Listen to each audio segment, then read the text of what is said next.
Hello students, myself Maushmi Bhattacharya from Sheth Vidya Mandir English High School CBSE Vasai. आज मैं आपको कक्षा 7 वसंत का पाठ 12 कंचा समझाने जा रही हूँ। प्रस्तुत है पाठ का द्वितीय खंड। कंचा कहानी में अब तक आपने समझा कि अप्पू नामक बालक का कंचों के प्रति लगाव बहुत ही ज़्यादा था। स्कूल जाते हुए अचानक उसकी दृष्टि दुकान की अलमारी में रखे एक बड़े जार पर अटक जाती है। उस जार में हरी लकीरों वाले बड़े आंवले जैसे सफ़ेद बढ़िया गोल कंचे रखे हुए थे। वह कंचों की दुनिया में खो जाता है। उसका ध्यान कक्षा में नहीं था। अचानक से मास्टर जी कक्षा में प्रवेश करते हैं। मास्टर जी के कक्षा में आते ही वह हड़बड़ी में पुस्तक खोलकर सामने रख लेता है। मास्टर जी पढ़ाना शुरू करते हैं। वह रेलगाड़ी के बारे में पढ़ा रहे थे। रेलगाड़ी पृष्ठ संख्या 37। घर पर अप्पू ने यह पाठ पढ़ लिया था।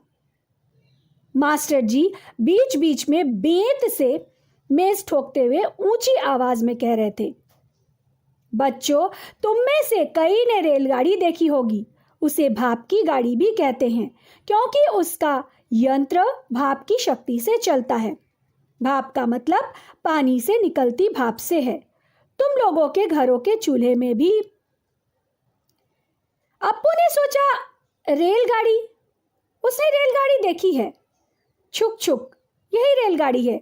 वह भाप की भी गाड़ी का मतलब सोचने लगा। मास्टर जी की आवाज अब धीमी हो गई थी क्योंकि उन्हें समझ में आया कि कक्षा में बैठे सभी बच्चे उनकी बात ध्यान से सुन रहे हैं। वह रेलगाड़ी के हर एक हिस्से के बारे में समझा रहे थे। वह कह रहे थे कि रेलगाड़ी में पानी रखने के लिए एक खास जगह होती है जिसे अंग्रेजी में बॉयलर कहते हैं। यह एक लोहे का बड़ा पीपा यानी ड्रम के जैसा होता है। लोहे का एक बड़ा कांच का जार। अब अप्पू ऐसा सोचने लगा, कहाँ लोहा और कहाँ कांच। वह वापस से कांच के जार में पहुंच गया। कंचों की दुनिया में खो गया। उसमें हरी लकीर वाले सफेद गोल कंचे उसे दिखाई देने लगे जो बड़े आंवले जैसे थे। वह सोचने लगा कि जॉर्ज जब अच्छा होकर आ जाएगा तब वह उससे कहेगा। उस समय जॉर्ज कितना खुश हो जाएगा। सिर्फ अप्पू और जॉर्ज, वे दोनों ही कंचों से खेलेंगे। इतने में एक चौक का टुकड़ा उसके चेहरे पर आकर गिरा। अप्पू को समझने में देर नहीं लगी कि मास्टर जी ने वह चौक का टुकड़ा उसे दे मारा था। मास्टर जी गुस्से में आ गए। उन्होंने कहा कि तुम क्या कर रहे हो? अप्पू का ध्यान तो कक्षा में था नहीं। अब वह मास्टर जी का जवाब दे भी तो कैसे? वह सोच रहा था। इतने में ही मास्टर जी बोल पड़े, तुम खामोश क्यों खड़े हो? तुम बोलोगे नहीं? वे अप्पू के पास पहुंचे। सारी कक्षा डरी हुई थी। सब अप्पू की तरफ देख रहे थे और घबरा रहे थे। मास्टर जी ने पूछा कि मैं अभी किसके बारे में बता रहा था? मास्टर जी अप्पू के चेहरे को देखकर ही समझ गए कि उसका मन कहीं और है। शायद उसका ध्यान पाठ पर नहीं है। परंतु अगर उसका ध्यान पाठ पर नहीं है, कक्षा में नहीं है, तो उसका ध्यान कक्षा में लाना ये उनकी जिम्मेदारी थी। उन्होंने पूछा कि मैं अभी किसके बारे में बता रहा था, बताओ। अप्पू जवाब देने ही वाला था। मास्टर जी ने उसे प्रोत्साहित किया, कहा हाँ हाँ बताओ। इतने में अप्पू ने कांपते हुए स्वर में बोला, कंचा। मास्टर जी एकदम सकपका गए। वे इस तरह के उत्तर की अपेक्षा अप्पू से नहीं रखते थे। कक्षा में तो मानो भूचाल ही आ गया। सब एक दूसरे को देखने लगे। इतने में मास्टर जी ने कहा, स्टैंड अप। उनके आंखों से मानो आग बरस रही थी। अप्पू रोता हुआ बेंच पर खड़ा हो गया। पड़ोस के टीचर ने झांक कर एक बार अप्पू के क्लास में देखा। रोते रोते वह कक्षा में चारों तरफ देख रहा था। वह देख रहा था कि सब उसकी हंसी उड़ा रहे हैं। वह यह भी सोच रहा था कि मैं किसी को भी कंचे नहीं दूंगा, सिर्फ जॉर्ज को दूंगा और मैं खेलूंगा। सब मेरे कंचों को देख देख कर ललचाएंगे। कितने सुंदर कंचे थे वे, हरी लकीर वाले सफेद गोल कंचे, बड़े आंवले जैसे। अचानक अप्पू के मन में यह शक हुआ कि उसे कंचे मिलेंगे कैसे।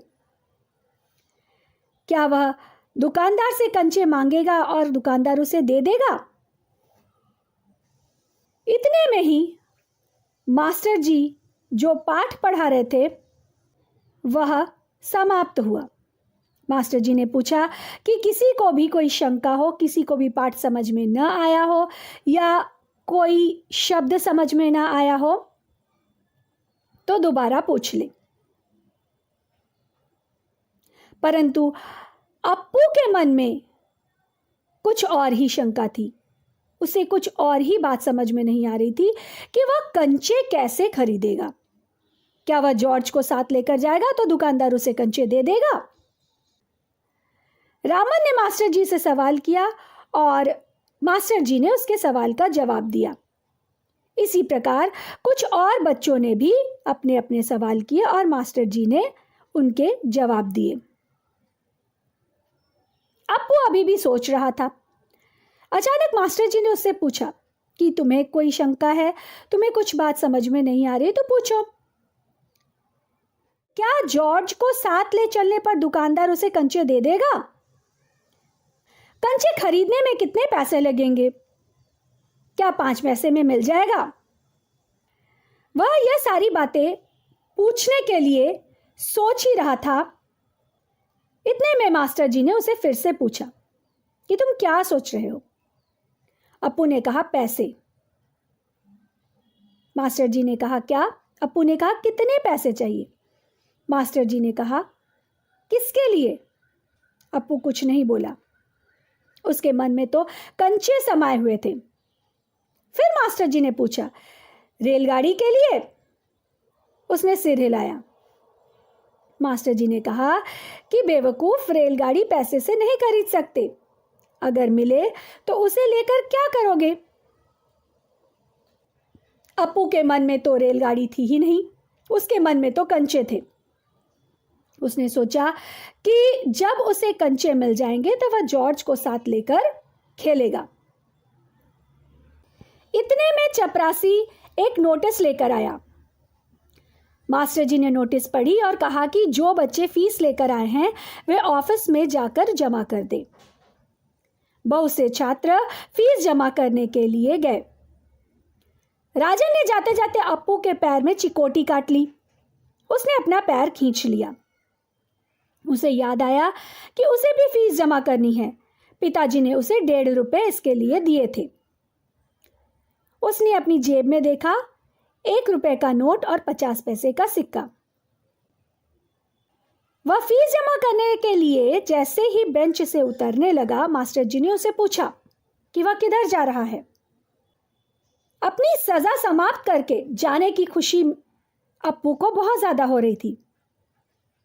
उसने कहा वह फीस जमा करने जा रहा है। मास्टर जी ने उसे डांट कर कहा कि फीस नहीं जमा करनी है, तुम बेंच पे खड़े रहो। वह फिर बेंच पर खड़ा हो गया और वापस से रोने लगा। मास्टर जी ने उसे पूछा कि क्या वह आगे से कक्षा में ध्यान से पढ़ाई करेगा। अप्पू ने कहा, हाँ, ध्यान से पढ़ेगा। अप्पू जब फीस जमा करने गया तो उसने देखा कि दफ्तर में बड़ी भीड़ थी। क्लर्क बाबू कह रहे थे कि एक एक कर आओ और फीस जमा करो। पाठ का द्वितीय खंड यहीं पर समाप्त होता है। आगे के पाठ की व्याख्या आगे के खंडों में की जाएगी। पाठ को ध्यानपूर्वक पुनः पुनः पढ़ें। धन्यवाद।